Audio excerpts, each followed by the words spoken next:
তোমাদের কাছে আমি তোমাদের বুড়োদা আমার ঝুলি নিয়ে হাজির হয়েছি, ঝুলি থেকে বের করে মজার মজার গল্প শোনাতে।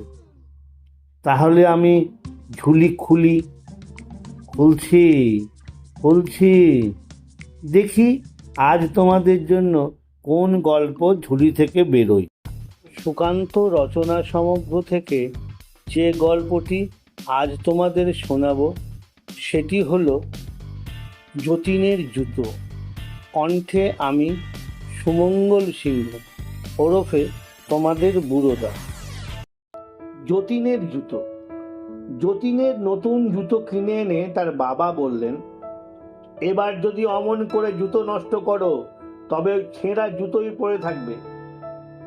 যতীনের চটি লাগে প্রতি মাসে এক জোড়া। ধুতি তার দুদিন যেতে না যেতেই ছিঁড়ে যায়। কোনো জিনিসে তার যত্ন নেই। বইগুলো সব মলার ছেঁড়া, কোন দুমড়নো। স্লেটটা উপর থেকে নিচ পর্যন্ত ফাটা। সেলেটের পেন্সিলগুলি সর্বদাই তার হাত থেকে পড়ে যায়, কাজেই ছোট ছোট টুকরো টুকরো। আর একটা তার মন্দ অভ্যাস ছিল, লেড পেন্সিলের গোড়া চিবানো। চিবিয়ে চিবিয়ে তার পেন্সিলের কাঠটা বাদামের খোলার মতো খেয়ে গিয়েছিল।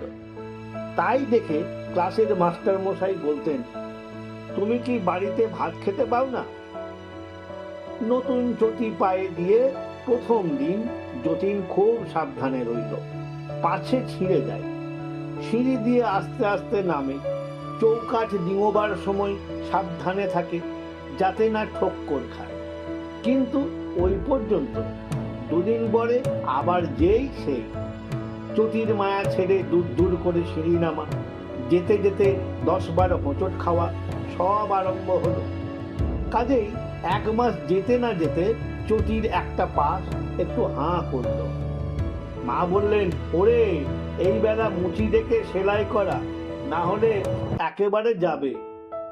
কিন্তু মুচি ডাকা হয় না, চটির হাঁও বেড়ে চলে।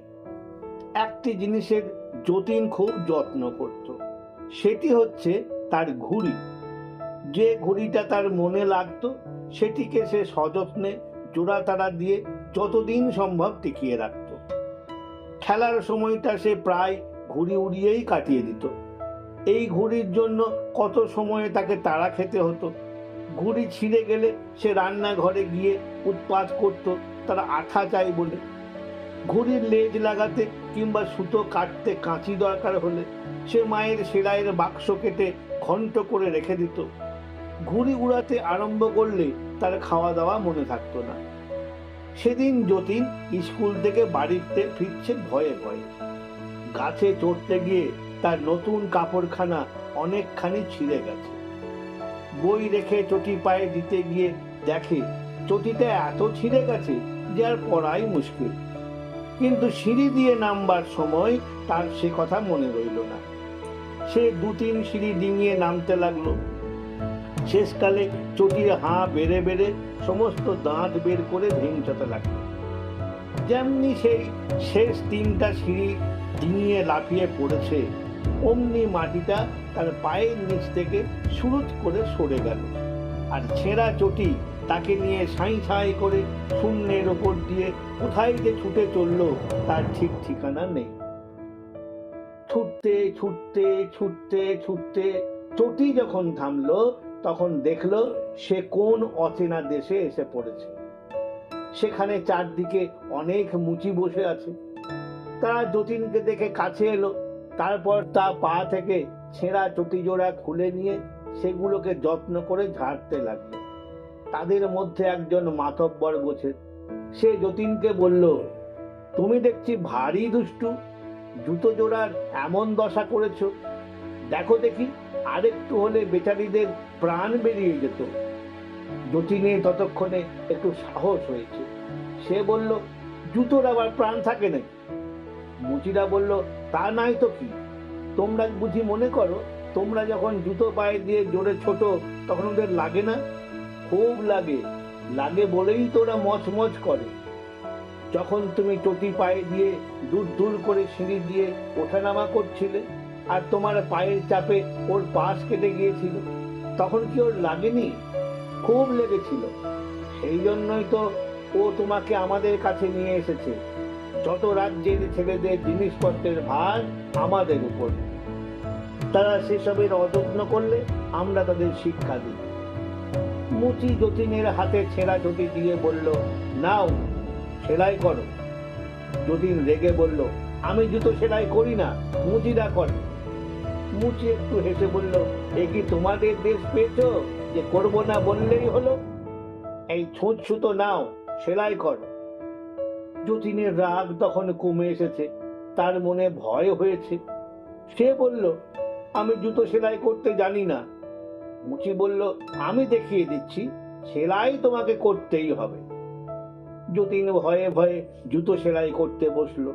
তার হাতে ছুঁচ ফুটে গেল, ঘাড় নিচু করে থেকে থেকে ঘাড়ে ব্যথা হয়ে গেল। অনেক কষ্টে সারা দিনে এক পাটি চটি সেলাই হলো। তখন সে মুচিকে বলল, কাল অন্যটা করব, এখন খিদে পেয়েছে। মুচি বলল, সে কি, সব কাজ শেষ না করে তুমি খেতেও পাবে না, ঘুমোতেও পাবে না। এক পাটি চটি এখনো বাকি আছে। তারপর তোমাকে আস্তে আস্তে চলতে শিখতে হবে, যেন আর কোনো জুতোর ওপর অত্যাচার না করে। তারপর দর্জির কাছে গিয়ে ছেঁড়া কাপড় সেলাই করতে হবে। তারপর আর কি কি জিনিস নষ্ট করো দেখা যাবে। যতীনের তখন চোখ দিয়ে জল গড়িয়ে পড়ছে। সে কাঁদতে কাঁদতে কোনো রকমে অন্য চটিটা সেলাই করলো। ভাগ্যিস এ পাটটি বেশি ছেঁড়া ছিল না।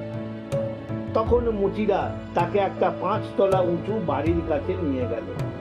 সে বাড়িতে সিঁড়ি বরাবর 1 তলা থেকে 5 তলা পর্যন্ত উঠে গেছে। তারা যতীনকে সিঁড়ির নিচে দাঁড় করিয়ে দিয়ে বলল, যাও একেবারে 5 তলা পর্যন্ত উঠে যাও, আবার নেমে এসো। দেখো আস্তে আস্তে একটি একটি সিঁড়ি উঠবে নামবে। যতীন 5 তলা পর্যন্ত উঠে গিয়ে নেমে এলো।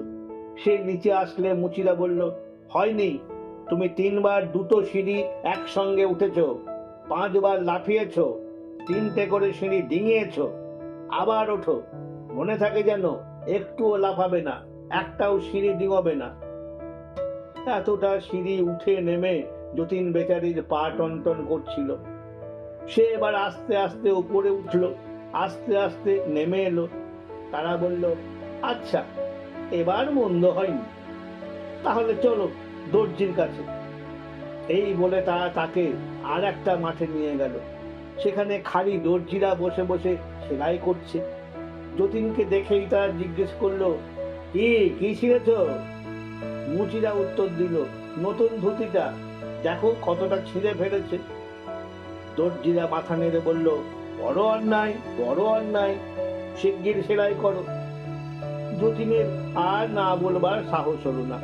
সে ছুঁচ সুতো নিয়ে ছেঁড়া কাপড় জুড়তে বসে গেল। সবে মাত্র 2 ফোঁড় দিয়েছে, অমনি দর্জিরা চেঁচিয়ে উঠল, ওকে কি সেলাই বলে, খোলো খোলো। অমনি করে বেচারি যতবার সেলাই করে ততবার তারা বলে, খোলো খোলো।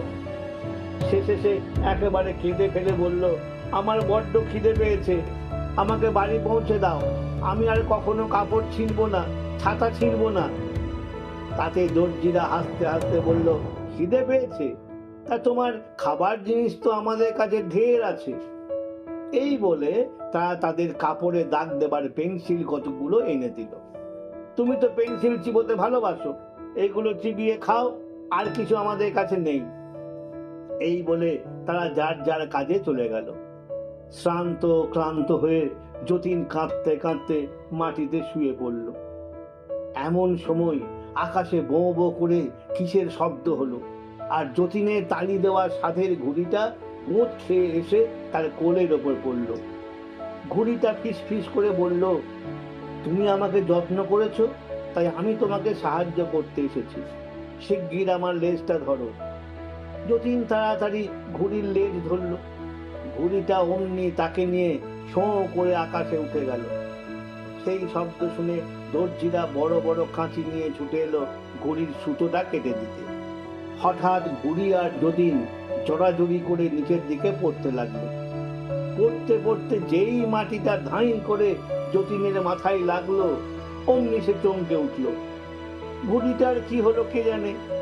যতীন দেখলো সে সিঁড়ির নিচে শুয়ে আছে, আর তার মাথায় ভয়ানক বেদনা হয়েছে। কিছুদিন ভুগে যতীন সেরে উঠল। তার মা বলতেন, আহা, সিঁড়ি থেকে পড়ে গিয়ে এই ভোগানিতে বাছা আমার বড় দুর্বল হয়ে গেছে। সে স্ফূর্তি নেই, সে লাফিয়ে ঝাঁপিয়ে চলা নেই, তা নইলে এক জোড়া জুতো 4 মাস যায়। আসল কথা, যতীন এখনো সেই মুচিদের আর দর্জিদের কথা ভুলতে পারেনি। আমার কথাটি ফুরলো, নোটে গাছটি মুড়লো। আমার কথাটি ফুরলো, নোটে গাছটি মুড়লো। আমার কথাটি ফুরলো, নোটে গাছটি মুড়লো।